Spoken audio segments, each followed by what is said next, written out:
Hi, I'm Jimmy Buffett. Back in 1981, my friend Senator Bob Graham and I co-founded the Save the Manatee Club because manatees were in trouble, and they're still in trouble. Thousands of people continue to move to Florida every day, putting tremendous pressure on our environment.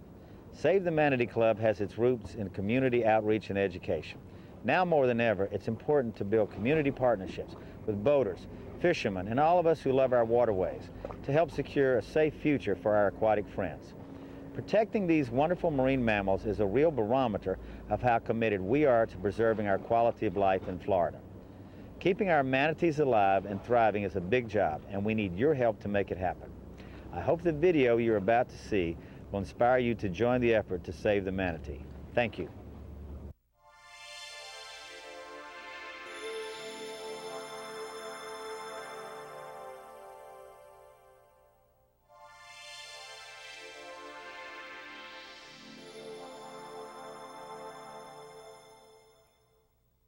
This is the manatee, the Florida manatee, a subspecies of the West Indian manatee, and a relative of the manatees of the Amazon River and West Africa, and the dugongs of the Indian and Pacific Oceans. The manatee's presence in Florida goes back millions of years. Florida's earliest residents, the Paleo-Indians who inhabited Florida from 8,500 to 6,000 BC, hunted manatees for meat, fat, and hides. Later, the Seminoles and early white settlers considered the manatee a food source. After hunting was banned, poaching of manatees continued through the Depression years and World War II. Today, Florida manatees no longer face the direct threat posed by hunters, but the existence of manatees remains in peril on several levels because of human activities. The construction of homes, marinas, and other waterfront development has gradually eliminated the traditional habitats of manatees and other creatures. Dredging for marinas and canals combined with polluted storm water and agricultural runoff have decreased water quality and destroyed important food sources for manatees. Flood control and drainage structures have become traps for unwary manatees. And as Florida's human population grows, so does the continuing problem of collisions between manatees and fast-moving boats. Such encounters are the leading causes of manatee injury and death where the cause of death is known. That's the bad news, which we'll expand on shortly. The good news is that the manatee has become one of America's favorite animals. Manatees seem to get more media attention than any of Florida's other interesting and colorful animals. Unfortunately, far too many of the stories are about manatees as a species in distress.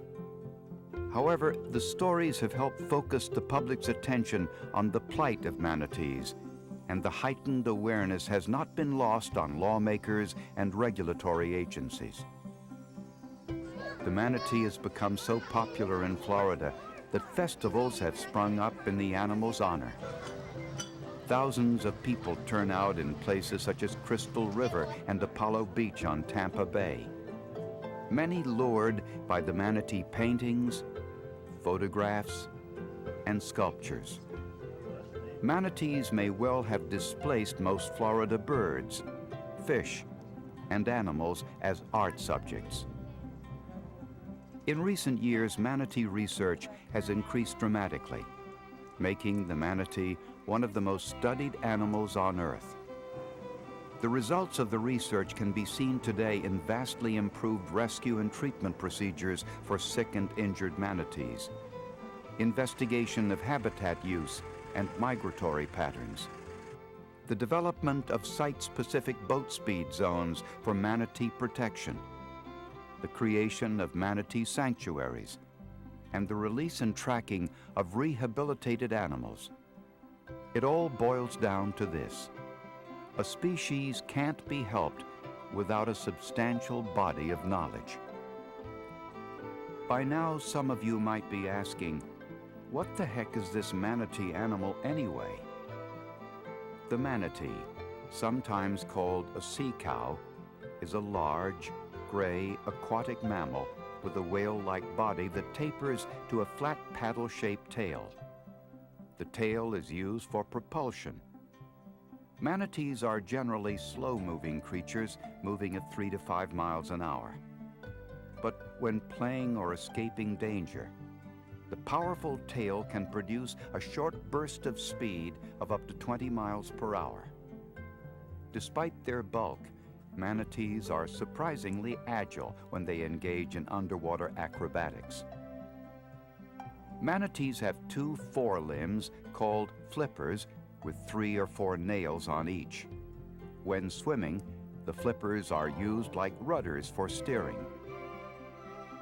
Manatees also use their flippers for lateral movement, or to crawl along the bottom, and to put food into their mouths.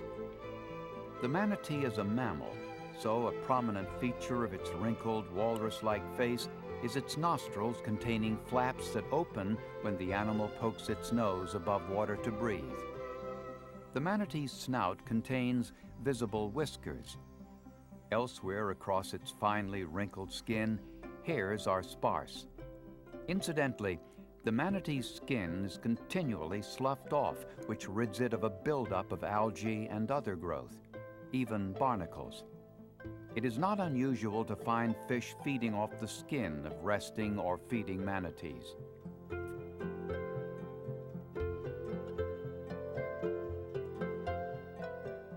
Manatees are herbivores, vegetarians, and their diet can include more than 60 species of aquatic plants and grasses. An adult manatee can put away 10 to 15% of its body weight in vegetation daily. So, a 1,000-pound manatee could eat between 100 and 150 pounds of food a day. In the wild, manatees spend 6 to 8 hours a day feeding. Sea cows are unusual among mammals in that their teeth are constantly being replaced from the back to the front. They're called marching teeth. This is an adaptation resulting from the manatee's diet, which often includes abrasive plants and plants containing sand. Incidentally, manatees are often observed using their flippers to pull themselves partway out of the water to feed on shoreline vegetation. A typical adult manatee is nearly 10 feet in length and weighs between 800 and 1,200 pounds. However, a few manatees have been known to exceed a length of 13 feet and a weight of more than 3,500 pounds. Telling males from females is nearly impossible without a very close inspection, except when the female is nursing. The calf often appears attached to the female's flipper. Females have a nipple located against the body under each flipper. On the ventral or belly side of a female, the location of the urinary and reproductive opening is just in front of the anus. In the male, it's closer to the navel. When not traveling or grazing, manatees can spend anywhere from 2 to 12 hours a day resting and sleeping. They may be found dozing just below the water's surface or at the bottom, sometimes on their backs. During such periods of reduced activity, they only need to surface for air every 20 minutes or so. Manatees are semi-social animals. They tend to travel individually or in 2s and 3s. The mother-calf bond is the strongest, and they often travel unaccompanied by other manatees. Manatees don't gather in herds. They did not evolve as herd animals because without natural predators, this protective adaptation wasn't necessary. Although they may share habitat with sharks and alligators, attacks on manatees are extremely rare. After all, manatees are large animals with powerful tails and tough skin. It seems reasonable that sharks and alligators would seek out smaller, and weaker prey. Florida's manatees move freely from the salt water of our coasts and bays through brackish water and into the fresh water of rivers, canals, lakes, and springs. Because seagrasses and other submerged aquatic vegetation are found in water 6 feet deep or less, manatees are also often found in those waters while feeding. However, they spend most of their time on the edges of the grass flats near deeper water in case they need to dive to avoid oncoming boats. Manatees will use high tides to reach feeding grounds inaccessible at low tides. Generally speaking, Charlotte Harbor on Florida's west coast and Sebastian Inlet on the east coast were once considered to be the northern limit of the West Indian manatee's winter habitat. However, in the latter half of the 20th century, manatees pushed that limit far to the north, even outside Florida. While manatees continue to populate southern Florida, one theory is that pressure from human development has pushed year-round manatee habitat north from what the previous range was thought to be. Manatees also learned they could survive winters in the many warm water sources provided by natural springs, industrial plants, and other outfalls. Researchers have divided the Florida manatee population into 4 regional subpopulations in northwest Florida, southwest Florida, the Atlantic coast including the northern St. Johns River, and the upper St. Johns River south of Palatka, Florida. However, there are no absolutes when it comes to manatee movements. Certainly, manatees move up and down each coast. In fact, genetic studies indicate that a few travel between the east and west coasts. In summertime, many manatees hit the road, as it were. Those living along Florida's west coast may venture as far west as Texas, while Atlantic coast manatees may travel north to Virginia. But these sightings are rare. Summer sightings in Alabama, Georgia, and South Carolina are relatively common. Those travelers start heading back to Florida before temperatures start dropping in the fall. As subtropical creatures, manatees require warm water. Prolonged exposure in water much below 68 degrees for long periods of time can prove fatal. Even in sunny Florida, though, manatees can be in peril in winter. Cold fronts move into the state from the north several times during the winter, sometimes dropping air temperatures below freezing in the northern and central portions of Florida. The corresponding drop in water temperatures sends manatees in search of life-sustaining warm water. Fortunately, Florida is well equipped with natural and man-made warm water sources. A prime example is Blue Spring, located in the Central Florida State Park, which manatees access from the St. Johns River. On a cold winter morning, as many as 100 manatees might be found basking in the warm spring waters. And on most winter mornings, Park Ranger Wayne Hartley will be on the water in his canoe, keeping track of his manatees. And it's just the best time of the year for me is here in the winter when the manatees are coming and going and people are coming out to see them. Wayne knows most of the manatees. He's been here for years, and most of the manatees return each winter. Wayne aids in manatee research by keeping detailed records. Wayne has another distinction. He's the one who provides the photos and updates for the Blue Spring manatees in the Save the Manatee Club's Adopt a Manatee program. He's been a key part of the program since its inception in 1984. Blue Spring has long been an important wintering area for manatees and a prime location for manatee research. But there are other warm water areas around the state attracting even larger numbers than Blue Spring. Kings Bay and Crystal River in west central Florida serves manatees along the northwest Gulf Coast. Salt Creek near Sarasota is another natural spring, and power plants along both of Florida's coasts discharge warm water, which attracts hundreds of manatees during cold weather. Manatees are the premier attraction at Homosassa Springs State Wildlife Park on the Homosassa River. Visitors to this popular park can always see manatees simply because several live in captivity here. Some of the Homosassa manatees have suffered injuries, which makes them unlikely candidates for being released into the wild. A manatee named Electra, for example, has a severely damaged flipper from being entangled in a trap line. She also suffers from negative buoyancy. In deep water, she could sink to the bottom and drown. Electra and similarly injured manatees live out their days at Homosassa and captive facilities until one day they may hopefully be successfully returned to the wild. Farther south, the Big Bend Tampa Electric Power Plant provides a cold weather refuge for scores of Tampa Bay area manatees.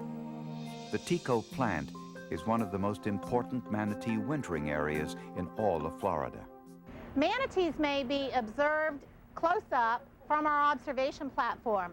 Many times after a cold front and a winter rain comes through, you can see the manatees' heads out of the water, and they appear to be siphoning the freshwater rainwater coming in from the ditches around and seem to be finding it as a freshwater drinking source.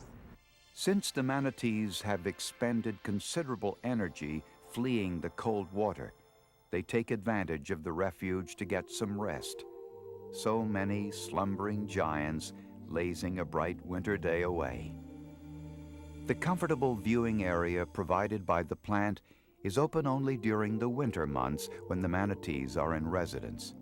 During that time, thousands of visitors take advantage of the opportunity to see one of Florida's favorite creatures and to take part in the educational program. The Visitors Center also provides information on the Adopt a Manatee programs, one of which includes some of the Tampa Bay manatees. Since 1991, a coordinated series of aerial surveys called the Statewide Synoptic Survey has produced manatee counts nearly every year. The highest count in January 2001 was 3,276 manatees. But the survey numbers vary widely, depending on weather conditions, and manatees can be hard to count in murky waters where they may be resting at the bottom. The highest counts are recorded on cold winter days when manatees gather in the warm water areas and the day is sunny and the waters are clear. During warm periods when manatees are moving, it becomes a more monumental task to get reasonably accurate numbers. Is the manatee population stable, increasing, or declining? That's hard to determine. There is no evidence that manatees were more abundant in Florida in the past than they are now, or vice versa. You might think that because manatees have been protected under state and federal laws since the 1970s, combined with a more concerted effort to count them, that the overall population has grown. But scientists can't say that for certain. It should be noted that manatees are not a rapidly reproducing species. Males mature at about 9 years of age, and most females don't breed successfully until they're about 5 years of age.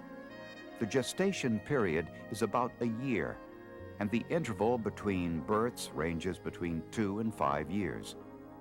Calves are born ready to swim, and they quickly begin nursing, but they will remain dependent on their mothers for up to 2 years. Because they reproduce so slowly, manatees need to maintain a high adult survival rate. Longevity may be another problem. Scientists believe manatees have a life expectancy of 60 years or more. However, Recent studies of manatee carcasses by the Florida Marine Research Institute indicate that few of the studied animals were living beyond 30 years, and a majority didn't survive beyond 10 years. In addition, studies done on female manatee carcasses revealed that most had only lived long enough to produce one calf.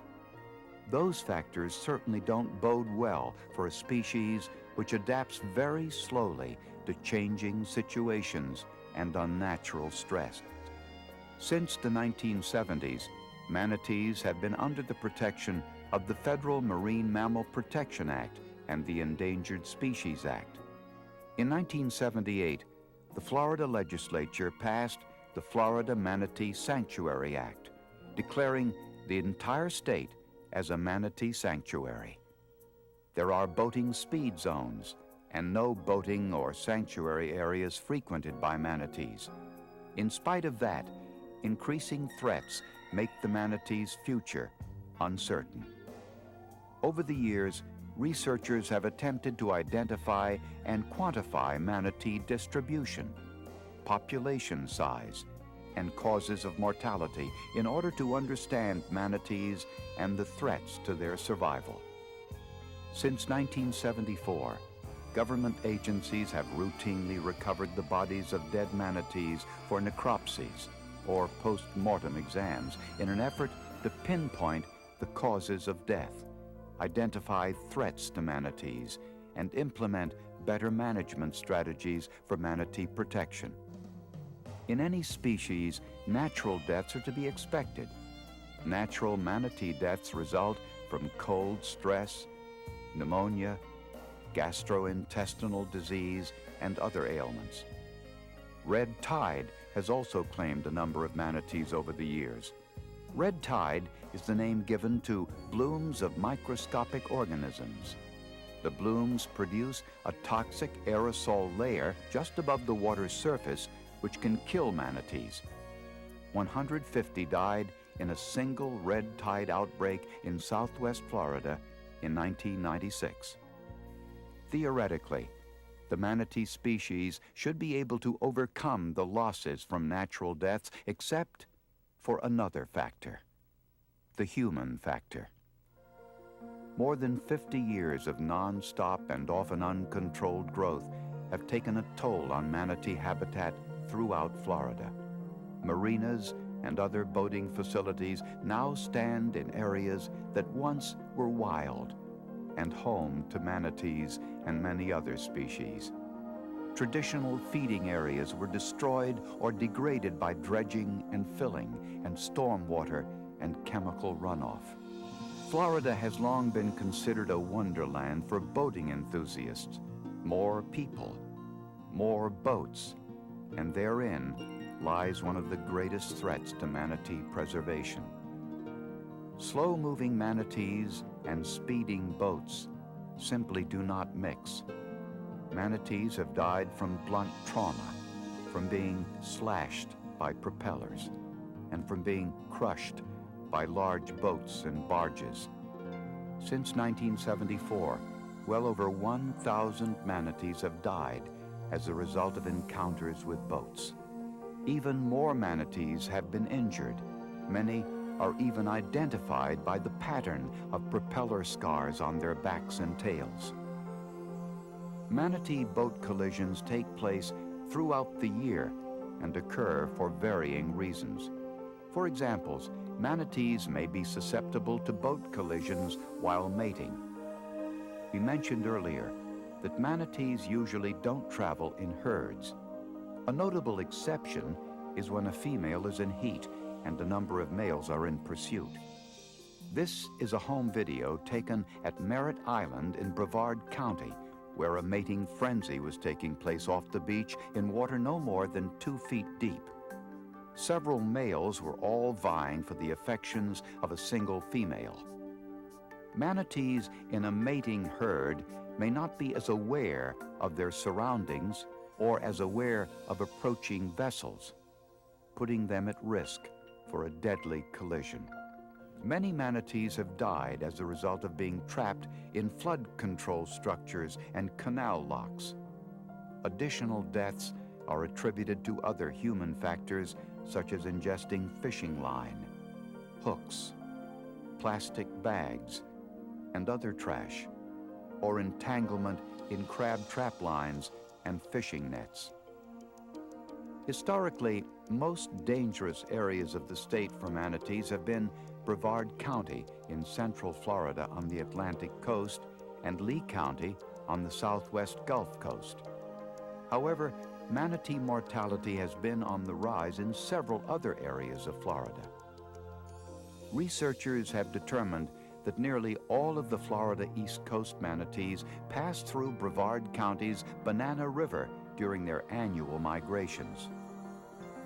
Some of the strongest opposition to expansion of boat speed limits has come from the marine industry and boating interests. Some even started a campaign to remove manatees from the endangered species list, citing a Florida law which seems to be in conflict with earlier manatee protection acts. Any animal is not endangered unless it lost 80% of its population in the past 10 years, or is projected to lose 80% of its population in the next 10 years. And I don't know of any wildlife species that can survive that test to qualify as endangered without being wiped out. So far, we have not painted an especially rosy picture concerning manatee survival. So let's look at some positives. Earlier, we mentioned the body of knowledge that has been amassed as a result of manatee research over the past quarter century. That, combined with technological advances, has given many manatees a new lease on life. Today, there is a rescue system in place. Teams made up of experts from the U.S. Fish and Wildlife Service, which has overall manatee jurisdiction, the Florida Fish and Wildlife Conservation Commission, and Florida Ocean Area, such as SeaWorld. The Miami Seaquarium and Lowry Park Zoo are ready to move as soon as a report of a manatee in distress is received. This 435-pound female was trapped in a Cocoa Beach drain pipe. In an operation that lasted for hours, the manatee was stabilized and then carried through 3 city blocks of spider-infested piping to an access point large enough for removal of the animal. The manatee was then hoisted out by crane and taken to SeaWorld for medical treatment and rehabilitation. Some 6 months later, the manatee had regained its health and was released into its home waters, the Banana River in Brevard County. On a cold February morning at Blue Spring State Park, another manatee named Stormy arrives by truck from the Lowry Park Zoo in Tampa. There was a time when it was believed that manatees that were born in captivity or those held in captivity from an early age could not be released into the wild. They were too dependent on humans for their existence to survive outside a tank or pool. Again, research and technology have given captive manatees their chance at freedom, their chance to live as they should in the rivers and estuaries and remaining wild areas of Florida. This is Stormy's chance. Stormy was born in captivity, and he's been in captivity for about 16 years. And this is a wonderful opportunity. Save the Manatee Club supports the re-release of animals from captivity, and it's something that helps the population. You know, manatees in zoos and ocean area are good for education techniques, but manatees are an endangered species, and every reproductive success is important. And so Stormy's release is important because he's an adult male. Hopefully he'll hook up with some females, produce some offspring. This is his big chance. Manatees like Stormy are not just taken to the nearest body of water and tossed in to fend for themselves. Research has shown that such manatees need to be released among wild manatees, animals that know their way around, where to stay warm in winter, where to find food, how to exist beyond the confines of a tank or pool. The best time for such releases is during a winter cold spell, and the best places are in springs where manatees are gathered. In this case, the manatee mentors are waiting at Blue Spring. The last step before Stormy goes into the run is the fitting of a sophisticated tracking device called a tag. It is a lot more than a sticker on the manatee's tail. A belt is fitted just above the tail with a floating tubular device attached. For a newly released manatee, it's a lifeline. The satellite tag has 3 different emitters in it. It has a satellite emitter. It sends a signal to an orbiting satellite. We can call it up on a computer and see where Stormy is. But we also want to go out and take a look at Stormy, make sure he's doing okay, see if he's eating, who he's hanging out with, and things like that. And so it has a radio frequency inside the tag too. We use a directional antenna to locate the animal, and then we can get a look at him. Sometimes bad things happen to tags and they're underwater, or we'll get there and the tag will be underwater with the animal. And so it has an ultrasonic emitter, and we can use a hydrophone and locate the tag that way. It's directional antenna, just like the directional antenna with a VHF tag. Also on the belt, you can see that it also has an ultrasonic tag on the belt, because as we discussed, the tether and the tag are designed to detach and come loose if the manatee gets in trouble. And we can go and track down the animal and re-tag it by using a hydrophone and using a directional hydrophone in the water and locating the beeping sound that comes out of that belt. Finally, Stormy goes into the water. Like most newly released manatees, he spends a fair amount of time swimming in circles. It takes a while for manatees to realize they're no longer confined in tanks and pools. Thanks to the tag, Stormy will be closely monitored. If he has trouble finding food or warm water refuge, he can be captured, returned to captivity, and hopefully released for another chance. If all goes well, he'll remain free, but will be recaptured for quick medical assessments 3 times in the next 2 years. A clean bill of health will mean removal of the tag, and Stormy will be a completely wild manatee with only a pit tag, a chip inserted under the skin which will identify him if he is ever rescued or recaptured. 3 days after Stormy's release, the scene shifted to warm mineral springs just off the Myakka River in southern Sarasota County. The run from the warm spring is narrow and shallow. Nonetheless, manatees gather here in cold weather. This was a double release. Spike from SeaWorld was gaining his freedom. Because of Spike's weight and the steep bank along the run, a forklift was used. The second manatee was a small one named Lowry. He had been rehabbed at the Lowry Park Zoo. The forklift wasn't needed to move Lowry. Over the past several years, manatee releases have become routine. The thinking among scientists and others is that manatees capable of surviving in the wild should be in the wild. Ocean area hold manatees until they're ready for release. Another aspect of manatee research which has become routine is the capture of wild manatees to check on their health and attach satellite tags for tracking purposes. Salt Creek in eastern Sarasota County is an ideal location for such captures since manatees routinely travel the creek. The captures are handled by the Florida Fish and Wildlife Conservation Commission's Florida Marine Research Institute. We're here to catch some manatees and put satellite tags on them for a habitat use study of Salt Creek in Sarasota County. We're looking at manatee use of the creek, nocturnal, diurnal, temperature differences that make them go in and out of the creek, and also a little bit about what mothers teach their calves. Do they teach them to come to this place, and then do the calves come back once they're grown up on their own? Nets are placed in the creek, stretched from a boat to the shoreline. An easy capture coming up, right? Not this time. This manatee exhibits power and agility in getting out of the net.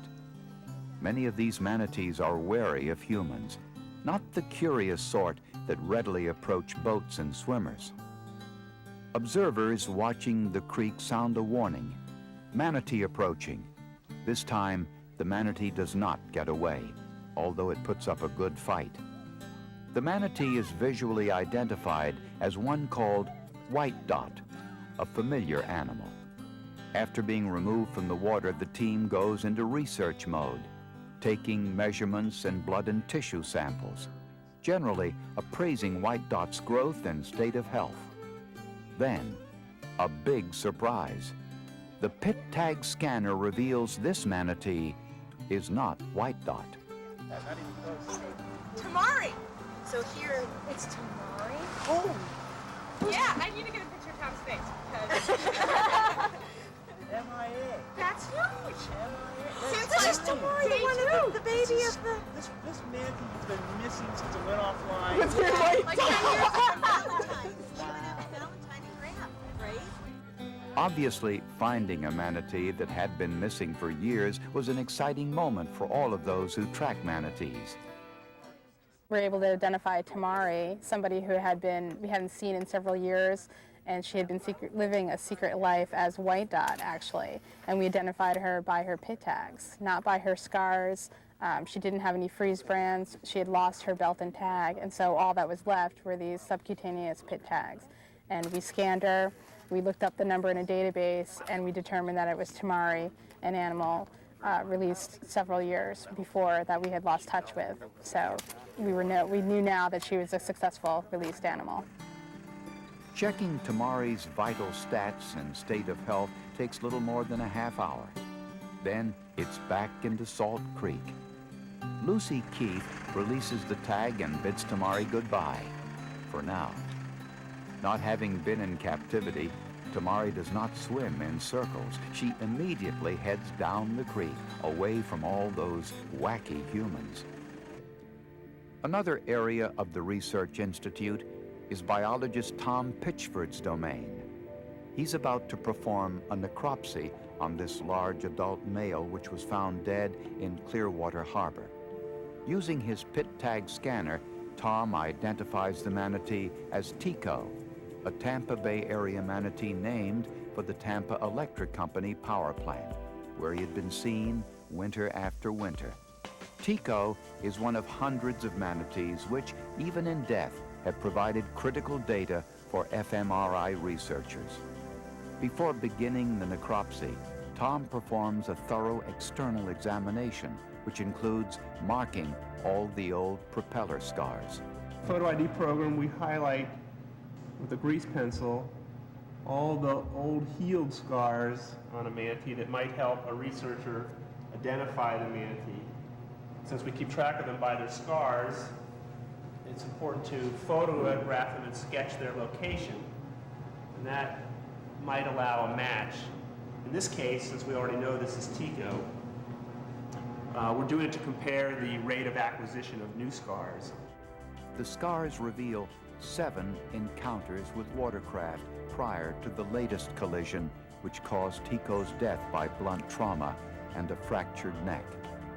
In addition, there are other areas to be considered when researching manatees, such as disquieting signs concerning warm water for manatees. Jim Valade of the U.S. Fish and Wildlife Service. You know, in years past, places like Blue Spring provided manatees with a natural source of warm water, and the animals do very, very well there. Well, the springs were having troubles with, the groundwater is being tapped for potable water. People are using the water to drink, to water the yards with, to irrigate crops, and we're seeing reductions in spring flow.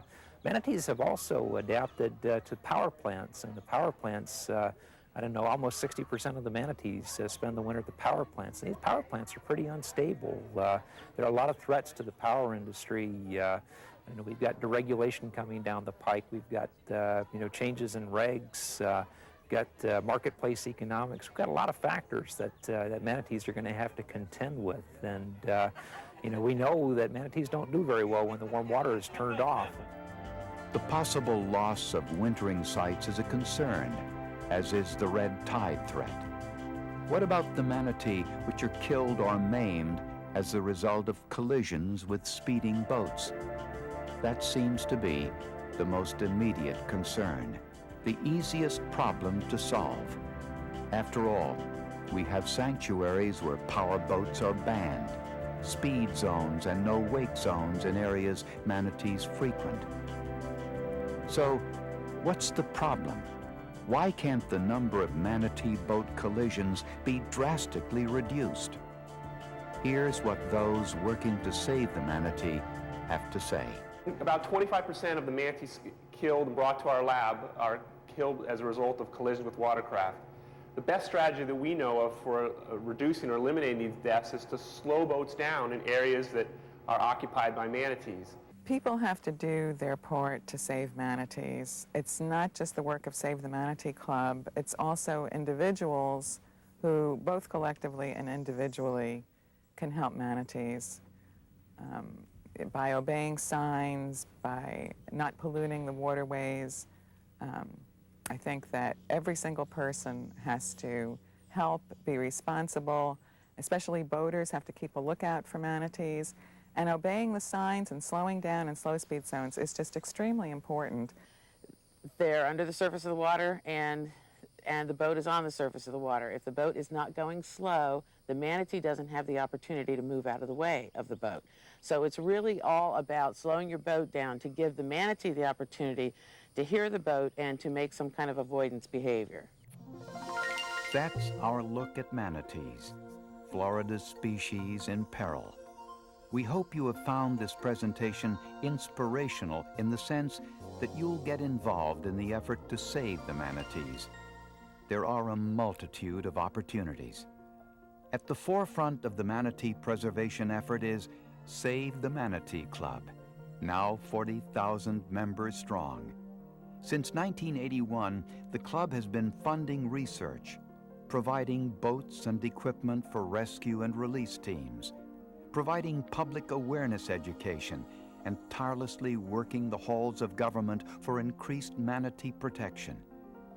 Whether it's a manatee rescue or release, a state legislative hearing on manatee legislation, or a public hearing on speed zones, Save the Manatee Club is there, representing the voice of the community which supports manatee protection measures. The club also initiated the Adopt a Manatee program, which helps provide funding for the club's projects. You can help too. If you're a boater, do the right thing. Observe the speed limits and sanctuary signs, and be extra vigilant for the possible presence of manatees. Don't discard trash and old fishing line overboard.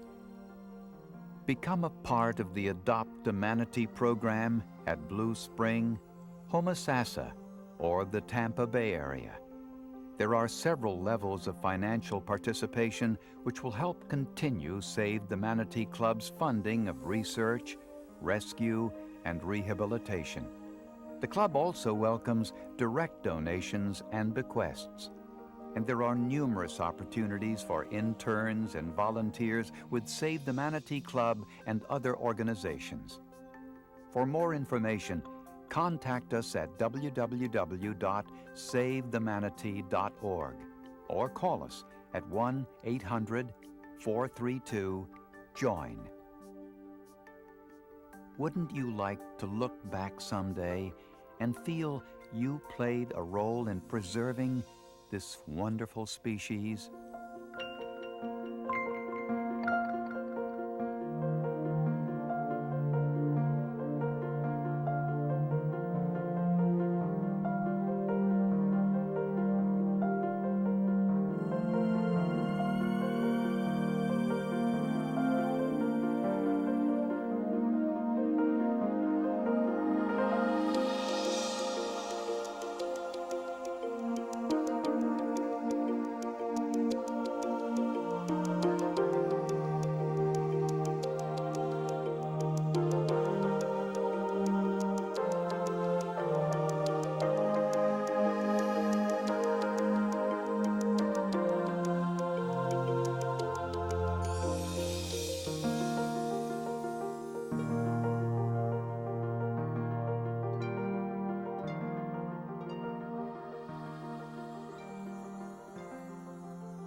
Hi, I'm Jimmy Buffett.